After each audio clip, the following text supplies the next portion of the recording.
Kings and Queens, it's your man Revo back at it once again with another video. And I'm sorry I've been away for a while. I just kind of haven't, to be honest, haven't really been into YouTube really. I've been working, just working really, and just trying to get myself together and try to get myself right in order to even think about doing YouTube videos right now. But I had to do a video tonight.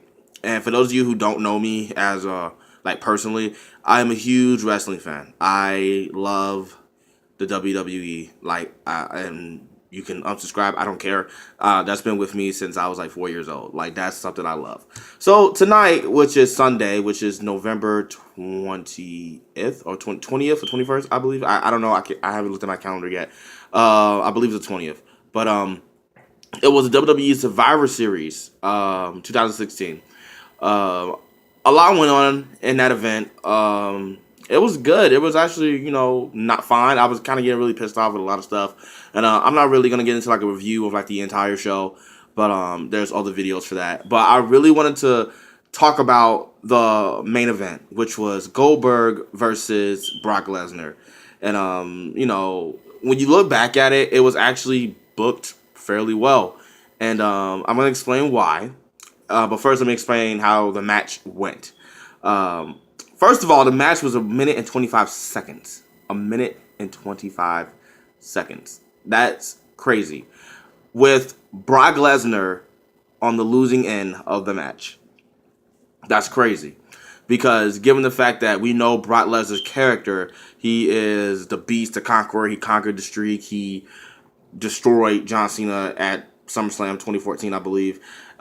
He's just been like this legitimate monster. And, for Goldberg, who hasn't wrestled for 12 years, to come back and dominate in 1 minute and 25 seconds. Literally, it was 2 spears and a jackhammer that took out Brock Lesnar. It was insane. But some people are butthurt about it. They're like, they're throwing away 2 or 3 years of Brock Lesnar's dominance, him going through people and everyone that went against Brock Lesnar and failed is basically a joke compared to Goldberg. Let me tell you guys something. The promos that led up to this point regarding Goldberg and Brock Lesnar it was a story, and the match itself was a story that was being told underneath all the big the muscles and the egos and all that stuff. There was a story to be told. Brock Lesnar is a monster. We're not going to take that away from him. Okay, he's an absolute beast. He conquered the streak, all that. We're not going to take that away from him. And him going against all these opponents and beating them and just being just this legitimate like monster has caused him to be rather complacent and just don't really care in the ring. You can kind of like tell it's like his ring presence. Like, he goes in, he spams a suplex after suplex after suplex after suplex, and then F5 walks away dominant. Prime example. I mean, only not even prime example. Just the Randy Orton match that was supposed to go down between him and Lesnar. I wasn't expecting it to be, what it was, because I kind of knew Brock Lesnar was going to win. It just didn't feel like Randy Orton was like, the guy to take out Brock Lesnar. And no disrespect to Randy Orton. I love Randy Orton. No, but don't disrespect him. But I didn't feel like he was that person. Goldberg, on the other hand, I think he really fit the bill.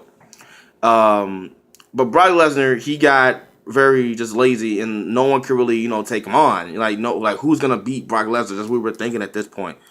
Then in comes Goldberg. Goldberg's character, all the way from WCW with his undefeated streak, all the way until like he was full time in WWE, he was the badass before Lesnar was the badass of the WWE. He was complete dominant. Now WWE not so much, because they kind of watered down his character a little bit with all Triple H basically burying him. Hey, Trips, but it is what it is. With that whole situation, but yeah, like I said, his character was watered down somewhat in WWE, but it's okay because we still see Goldberg as this dominant entity, and Goldberg was, he was a man on a mission to just go and take out Lesnar. Lesnar just saw through Goldberg and was like, what can Goldberg do to me? I'm Brock Lesnar. I'm this huge like beast and all that, and no one can really take me out. basically what this match was, it was Brock Lesnar being humbled.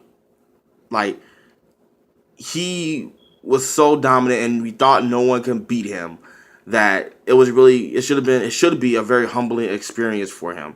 And it was a shocker. Like, I literally like ran out the room when Goldberg pinned him. Like, I thought he was gonna kick. I thought like not Goldberg. Brock Lesnar was gonna kick out of the jackhammer and he didn't. That was like, I was like, oh my god, like he just legit beat him. It's sort of like, it kind of, when you take this match and then you look back into the promos, you can kind of put something together, and it was a story underneath it. That's really the thing that I wanted to like get across to people who are saying like, oh, it wasn't fair that Goldberg won, like Brock Lesnar should have won it. And honestly, I thought Brock Lesnar was gonna win it too, but I'm actually okay with the outcome of Goldberg winning. I'm actually very surprised. But now I'm questioning like, okay, what next? Now, the beast has been humbled. Now, are we gonna get something bigger out of this? Are we gonna make like a star out of someone else out of this feud? Because Brock Lesnar and Goldberg are already two established stars. We need something big, someone to really, get an upstart out of this and really be like a legitimate role, legitimate character, a legitimate superstar in the WWE. So that's my take on it. I hope you guys really understood what I was talking about with the whole Goldberg and Brock Lesnar situation. It was more of like a humbling experience for Lesnar, and it was a story underneath it. Brock Lesnar really seeing through Goldberg and not taking him seriously. And, when he finally realized that Goldberg wasn't someone to be messed around with, it was too late. So, Brock Lesnar, you've been humbled. This is your man Revo signing off, and I see you guys when I see you. If you guys want to talk about this, leave it in the comment section. If you guys, want to, hit me up on Snapchat or Facebook or Twitter, I'll leave those in the description below, like my name and all that in the description below. I'm doing this from my phone right now, so I'm not really nowhere near my computer, so I can't really get all the links. So most likely my Twitter will be in the description. And if you guys want to have a debate about this, I'm all for it. I put this out on the internet, on YouTube, so it is, up for interpretation, up for debate and all that. So, it is what it is. I'm ready for it. So this is your man Rebel signing off, and I see you guys when I see you. Deuces.